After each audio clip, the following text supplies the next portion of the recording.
All right, if you've ever tried to learn Spanish, you know there's this one little verb that just seems to break everyone's brain, gustar. It looks so simple, but it flips everything you think you know about grammar completely upside down. Well, today we are going to crack the code on this thing, for good. So here's our game plan. First, we're going to solve the big puzzle of why gustar feels so backwards. Then we'll build the perfect sentence from the ground up, figure out the whole Gusta versus Gustan thing, learn how to add a little passion, and finally, put it all together so you can actually use it in a real conversation. Okay, let's just dive right in with the classic mistake that pretty much every single learner makes. You learn that yo is I. You see gusto on a verb chart and you think, okay, I like pizza must be yo gusto la pizza. I mean, it makes perfect sense, right? Well, it's totally 100% wrong. But understanding why it's wrong is the key that unlocks this whole thing. And here it is. This is the secret. In English, we think of ourselves as the one doing the action. I like the pizza. But in Spanish, the logic is flipped. The pizza is the star of the show. The pizza is doing the action of being pleasing. You're just the lucky person that the pizza is pleasing to. Yeah, this whole thinking backwards thing, it's everything. So let's really dig into what that means, because I promise, once you make this little mental flip, the rest is actually pretty easy. All right, from this moment on, I want you to stop thinking of gustar as to like. Just erase that from your brain. Instead, think of it as to be pleasing to. So you don't say, I like the pizza. You say, the pizza is pleasing to me. And when you think of it that way, the Spanish sentence, me gusta la pizza, suddenly makes perfect sense. The me literally means to me, and gusta means it is pleasing. See, the pizza is pleasing to me. Okay, so if stuff is pleasing to you, then we obviously need a way to say who that you is, right? And that brings us to the core formula, which is all built around a few super important little words. These little words are the absolute heart of the sentence. They are not optional. You have to use one of these in every single sentence with gustar. They're the words that tell us who's on the receiving end of all this pleasure. Me for to me, te for to you, le for to him or her, and so on. Now, check this out, because this chart lays out the whole formula perfectly. That first part in parentheses, the a me, a t, that's totally optional. You only toss that in if you want to add emphasis, like, as for me, I like pizza, or if you need to clarify who you're talking about. But that second column, the pronoun, that's the essential part. You can never, ever leave it out. So, me gusta la pizza is a perfect sentence.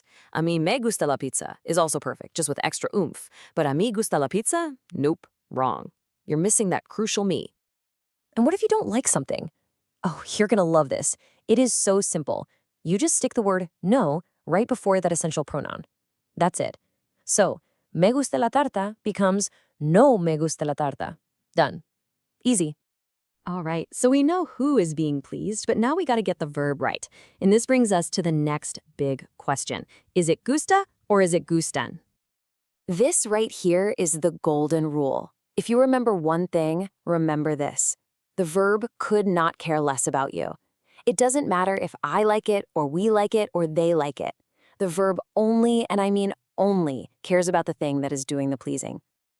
And this makes it super clear. We use the singular form gusta for two situations. One, if the thing pleasing you is just a single item, like el libro, a book. Or two, if the thing pleasing you is an activity, a verb, like cantar, to sing. Now, we only use the plural gustan when the things doing the pleasing are plural, like los helados, ice creams. That is the only time. You just have to ask yourself, is the thing I like singular or plural? That's it.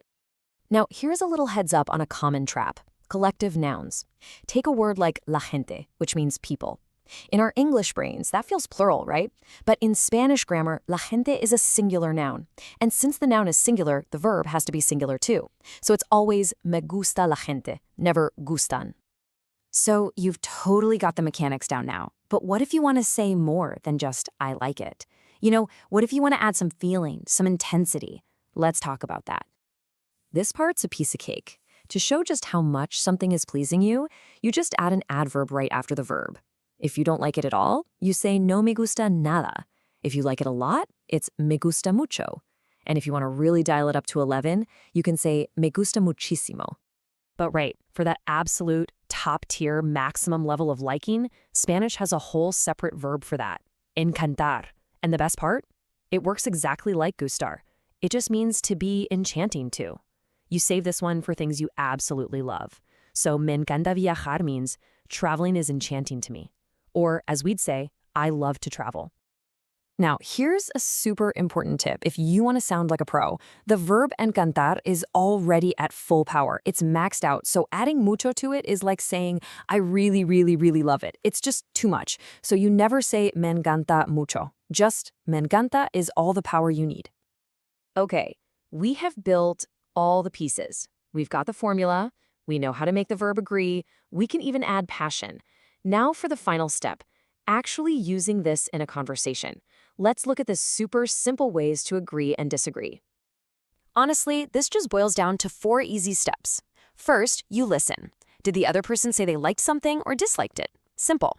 Second, you decide, do I feel the same way?